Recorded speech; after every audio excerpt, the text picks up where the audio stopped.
Gear hacks.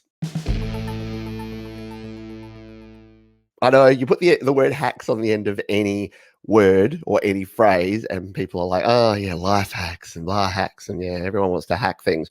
But I couldn't think of any other way to put these. And these are just a bunch of little things that I use or that I do or that I recommend that I've not shared before. And they weren't really worthy of like a whole video, but there's some good tidbits in here that I actually did want to share with the community here today. So I thought I would throw them all together and put them here in one video. So let's crack on. Number one gear hack, and this is one that I have done a bunch of times. When I was a poor, struggling student back in the day, this is something I did all the time. I didn't actually own a pop filter. Now, what is a pop filter? Well, a pop filter is either a little fuzzy thing like this that goes over your microphone, or it's the nice round pop filters that you see that you put in front of your microphone that you attach to your mic stand. Now, yeah, they're only about $20, but what if you're about to record some vocals and your pop filter breaks, or you don't have one and you want to just get one really quickly? Well, you probably know where I'm going with this one if you've ever played around with this stuff before, and that is that you can make your own pop filter. And yes, it requires only a couple of bits of gear. One of these, so a wire coat hanger. So in this case, yeah, we do want wire hangers. And all we do with our wire hanger is stretch it out. Now, I just usually, when I'm making these, I usually just make it into a square like that. I don't bother sort of rounding it off. But if you want to get really, technical, you can round it off to make it into a nice round shape. So yeah, hopefully you've got a wire coat hanger hanging around. And then I'm not going to ruin any of my wife's gear, but if you get some stockings or pantyhose or anything like that, I'll show you over here on the WikiHow article. I'll have a link to this one below because it's not worth me doing all the work, because there's plenty of places that have these. So you grab your coat hanger, you turn it into a circle like we did, the perfect circle.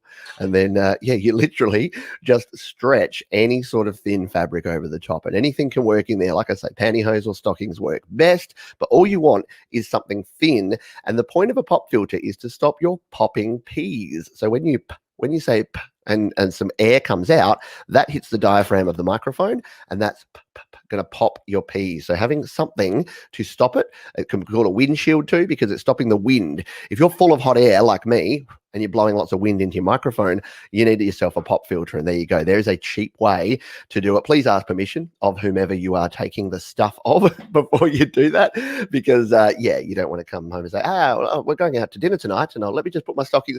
What have you done? Yeah, so please be careful, be respectful of folks if you're doing that, but it's a cool way to go. For the second one, I do have it handy. I thought I didn't prepare my prop for this. The second one I'm going to show you is this. Yes, it's a roll. It's a roll of stuff. No, this is Velcro one wrap tape. So this stuff I use for everything. Now, like I said at the top, these are gear hacks. They're all free or cheap. This is a cheap one. So this is about $20 a roll, which you might think is expensive, but look how much you get. You get like a couple of meters of this stuff.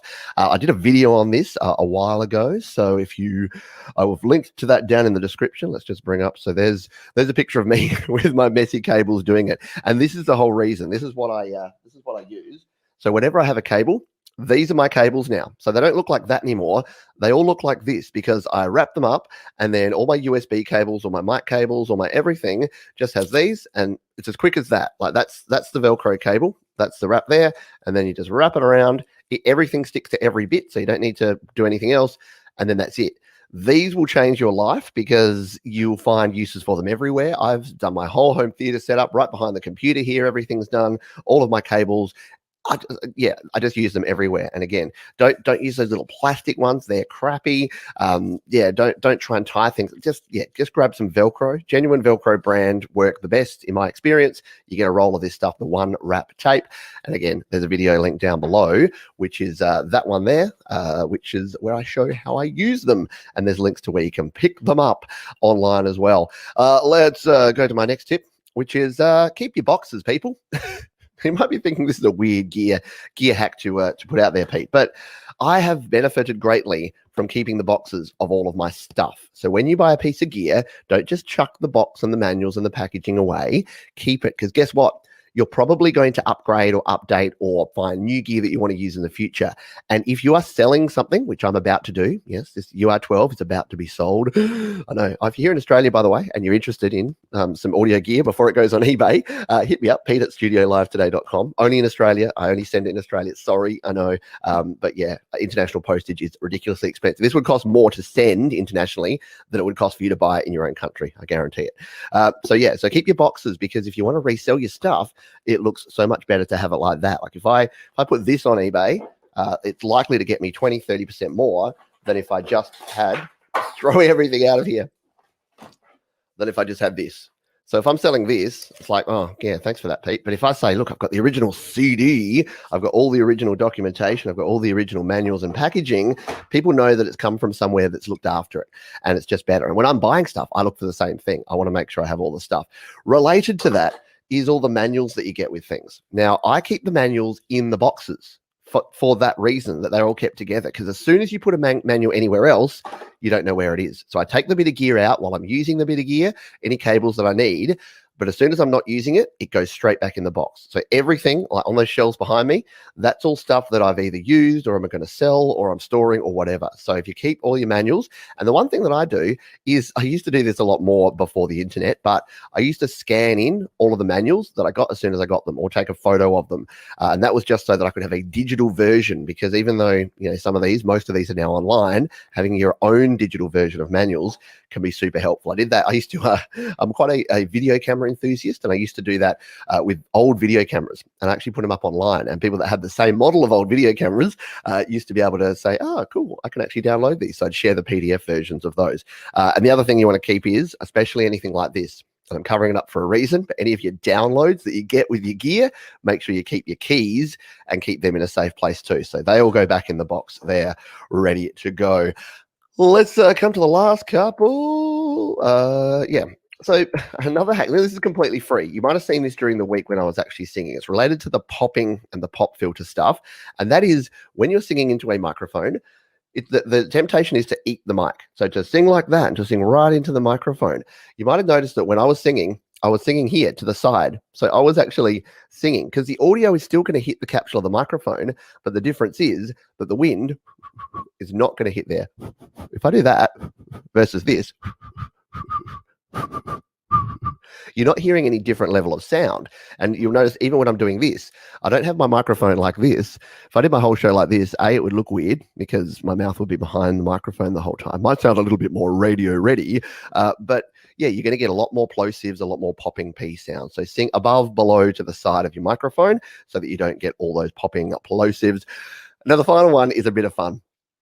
We've all been there where you don't have a guitar pick. You're like, I didn't buy enough picks. Like nowadays, I have boxes of the things. So, but if you're just like, oh, where's my guitar pick? I need to find one, and you don't have one. What I use in that situation is ice cream. So I use an ice cream tub. I've found over time that the consistency of the plastic at the bottom of an ice cream tub is about right for the thickness of pick that I want. If I want a thinner pick, I use the lid. So yeah, your standard plastic, got the Peter's Original there here in Australia, but wherever you are, your standard ice cream tub. If it's plastic, obviously paper ones or those cardboard ones aren't going to be super good, but I've found that those work really well. Just get some scissors, cut yourself out a pick shape, and be good to go. I have tried these things. Your mileage may vary, but I found that it was like really bad. I found that it did not work at all, because the edges, when this thing cuts, this is like a pick press. So you push down on it and it cuts out a pick. Like imagine a big pick hole punch, but the jagged edges you get on your picks with these things make them really horrible. They scratch up your skin and your fingers and your guitar strings. They're not a lot of fun. So that's my go is go back to, yes, grab the Peter's ice cream. Yeah, I had to do it. You know what? I had to do it, Battalion. I had to put Peter's ice cream there, and it is the best ice cream here in Australia. Oh, Golden North is pretty good too, but yeah. Jade says, been there, done that with the ice cream. I think we all have at one stage or another. So there you go. There are our life hacks, our our gear hacks. Remember, your Velcro, your boxes. Scan in your manuals, your ruined coat hangers. Now I don't need one of these. I've just actually ruined this coat hanger. So yeah, they're the things that you want to grab if you are looking to get into some gear hacking going on. And again, links down in the description to all the stuff I just talked about.